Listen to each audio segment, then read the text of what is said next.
You saw your dog do one of these today, and chances are you read it completely wrong. Not because you do not love your dog, not because you were careless, but because dogs almost never communicate in ways humans instinctively understand. What looks random to you may be ritual. What looks clingy may actually be trust. What looks rude, dramatic, or strange may be your dog trying to regulate stress, ask for safety, or tell you something is off. Tonight, we are decoding 16 everyday dog behaviors that most owners see, but very few truly understand. And here is the important part. This isn't a diagnosis, but it can help you tell the difference between normal attachment and behavior that may need support. Some of these signs are sweet, some are fascinating, and a few may completely change the way you respond to your dog from now on. This is Mr. Hidden Mind. Let's look at what your dog may have been saying all along. 1. Why does your dog sit on your feet? Not beside you, not across the room, not even in your lap. Your feet. That exact choice matters. To a dog, scent is information, and your shoes, socks, and the ground-level scent around your feet carry a dense trail of you.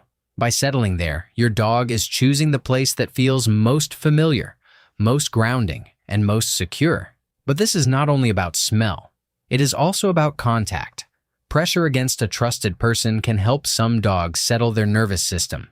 In a noisy room, during visits, or when something feels uncertain, your feet become a physical anchor. And when your dog presses harder because strangers are nearby, that can mean one more thing. They are not just seeking comfort. They are confirming proximity. You are here. You are accounted for. Their safe point is still within reach.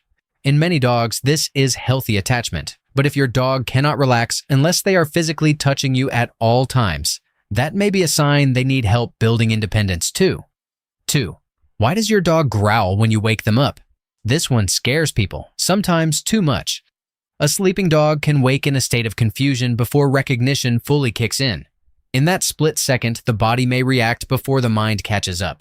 So the growl may not mean, "I want to hurt you." It may mean, "I was startled and my system fired fast." Then watch closely what happens next. The eyes focus. The muscles soften. The tail may move. Your dog realizes it is you. That sequence matters. A startle response is not the same thing as deliberate aggression. Punishing it can create a worse problem because now your dog learns that being vulnerable in sleep leads to something unpleasant. A better habit is simple. Use your voice first. Say their name. Let them surface. Then touch them if needed. If the reaction is intense, frequent, or getting worse, that is worth discussing with a vet or a qualified behavior professional. Pain, hearing changes, or age-related confusion can all play a role. 3. Why does your dog eat dirt? It looks bizarre. Sometimes it looks gross. And sometimes it is your dog trying to tell you something useful. Dogs may lick or eat soil for different reasons. Curiosity is one. Texture is another. But repeated dirt eating can also show up when a dog has stomach discomfort, boredom, stress, or a medical issue that needs attention. That is why context matters more than the behavior alone. One curious lick in the garden? Probably not dramatic. Daily dirt eating, wall chewing, or obsessive licking of dusty corners? That deserves a closer look. Some owners rush to correct it immediately, but before you label it bad behavior, ask better questions. Has your dog been getting enough enrichment? Has their diet changed? Are they showing nausea, loose stool, or restlessness too? The smartest response is not panic. It is pattern recognition. 4. Why does your dog sneeze during play? This is one of the most underrated social signals in dogs. When play gets rough, chasing, mouthing, wrestling, growling, dogs need ways to say, "We are still okay." A play sneeze can be one of those signals. It helps soften the moment. It breaks tension. It keeps arousal from tipping too far into conflict. Think of it as punctuation in the middle of chaos, not a medical event, a social reset. That is why you may see it right after a hard pounce, a loud growl, or a quick body slam. The message can be, still playing, still friendly, no problem. And here is the insight many people miss. Good play is not the absence of intensity. Good play is the presence of repair.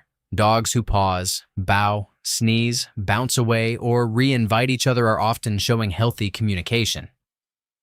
5. Why will your dog only eat when you are nearby? The bowl is full. Your dog is clearly hungry. But nothing happens until you walk into the room.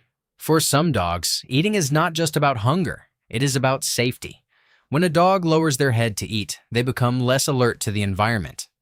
That makes food time a vulnerable moment. Your presence may help them feel protected enough to finally start. This can happen especially in sensitive dogs, rescue dogs, dogs adjusting to a new home, or dogs living in busy households. The hidden message is not always dependence. Sometimes it is trust. But there is a practical side here too. If your dog will only eat when you sit next to them every single meal, that pattern can become a problem when routines change. So if you notice it early, start gently building flexibility. Stay nearby, then step away briefly, then return, always before stress climbs too high. The goal is not emotional distance, it is confidence. 6. Why does your dog suddenly sprint around the house like a maniac? That wild burst after a bath, after being outside, or right before bed. Usually, so that is not your dog losing it. It is a release. Dogs store energy, excitement, tension, and stimulation in the body. Sometimes the system cashes it out all at once. Fast turns, flying paws, sliding across the floor, and total chaos for a few minutes. People call them zoomies. And in many cases, they are perfectly normal. What matters is the setup. Did your dog have a quiet day? Did something exciting just happen? Was there frustration, restraint, or overstimulation building first? Then the burst makes sense. The useful insight here is this. Not all hyperbehavior means your dog needs calming down. Sometimes they need a safer outlet, more decompression, or a better daily rhythm of exercise plus mental engagement. Move the fragile lamp, clear the hallway, let the storm pass. 7. Why does your dog hide treats in your bed or laundry? Because your scent makes that place feel protected. Dogs naturally save valuable things, food, shoes, favorite objects. These can trigger storing behavior even in dogs who have never missed a meal in their life. But they do not hide these things randomly. They often choose places rich in familiar scent. Your bed, your pile of clothes, the corner near where you sit every night. To your dog, those locations may feel like the safest vault in the house. And yes, sometimes they forget where they put things, which leads to the ancient household mystery.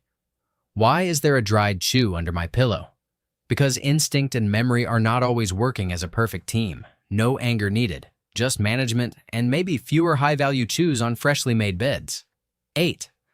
Why does your dog react when you cry?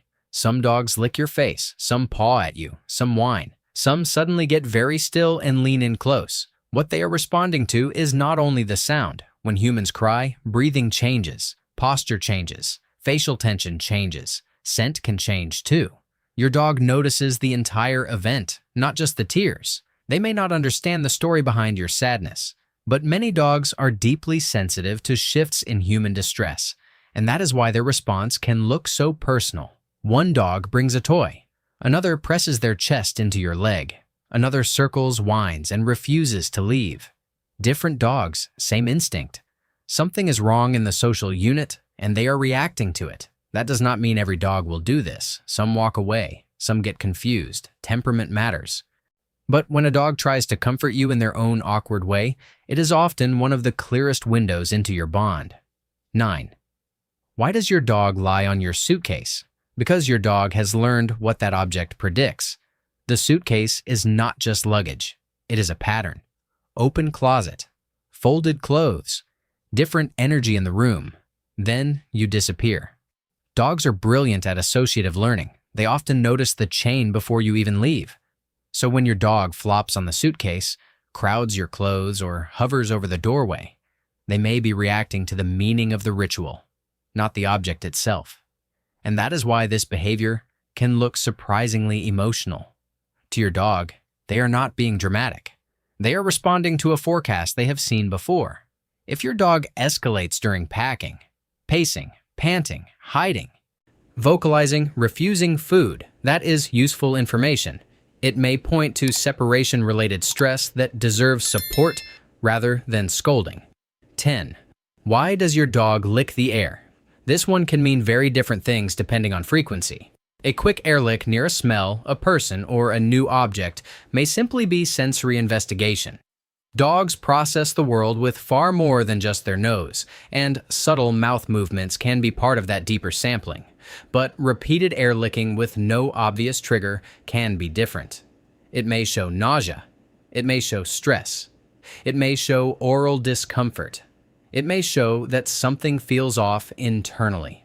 This is where owners gain a huge advantage by noticing patterns instead of isolated moments. Once after sniffing something odd, probably nothing major. 10 times in an hour, combined with swallowing, nose pacing, or lip smacking. That is worth attention. Your dog may not be acting weird. They may be giving you early data. 11. Why does your dog sit with their back to you?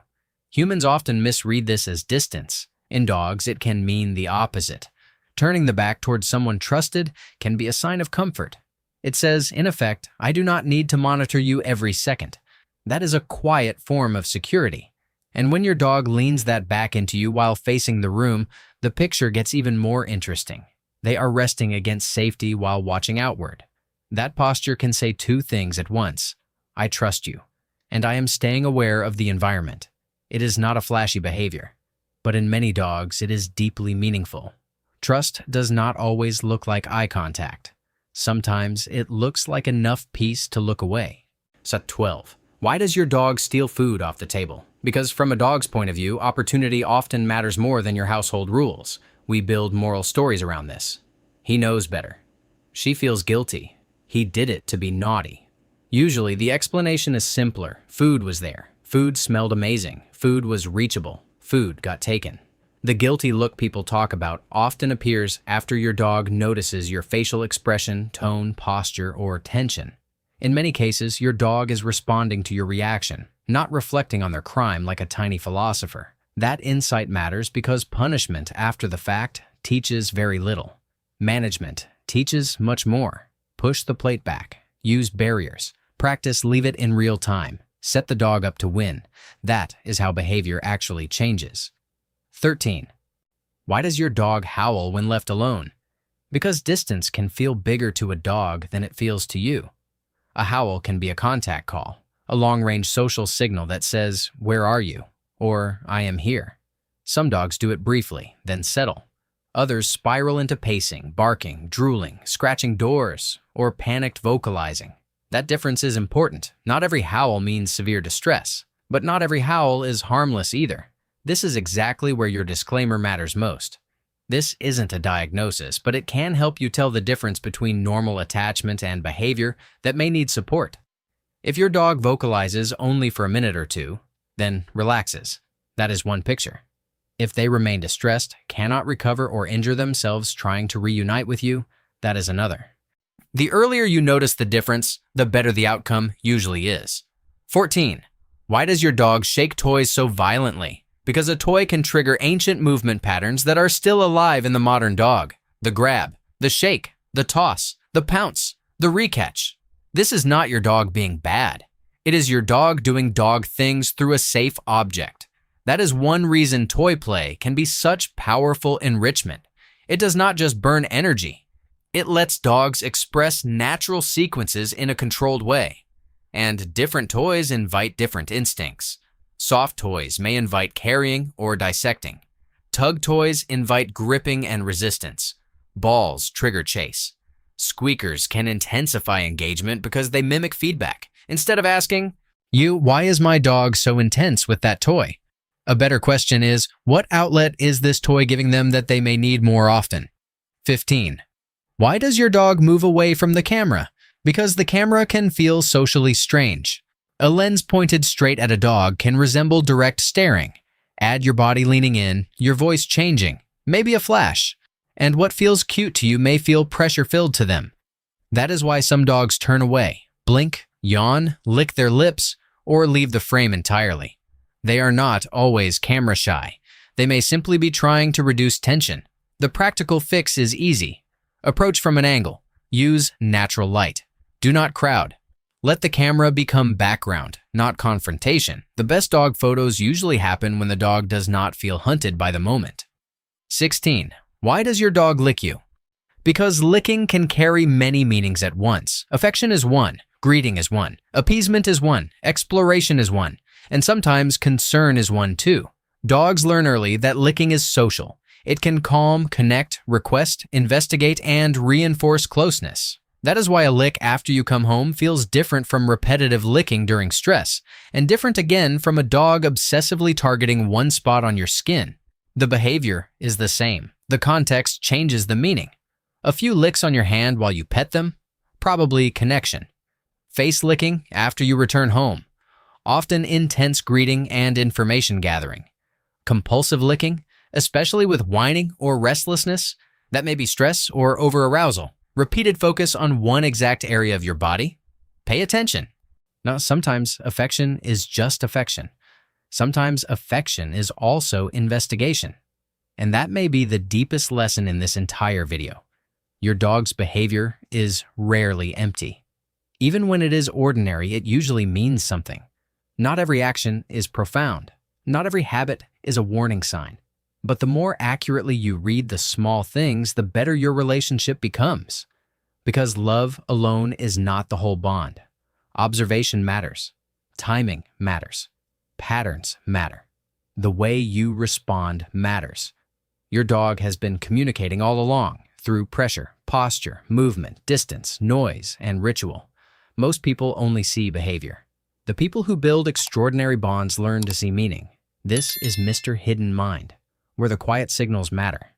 If this video changed the way you read your dog, or tell me in the comments, which behavior does your dog do the most? And if you want more videos that decode the hidden side of behavior, stay with Mr. Hidden Mind, because what looks ordinary is often the part everyone else misses.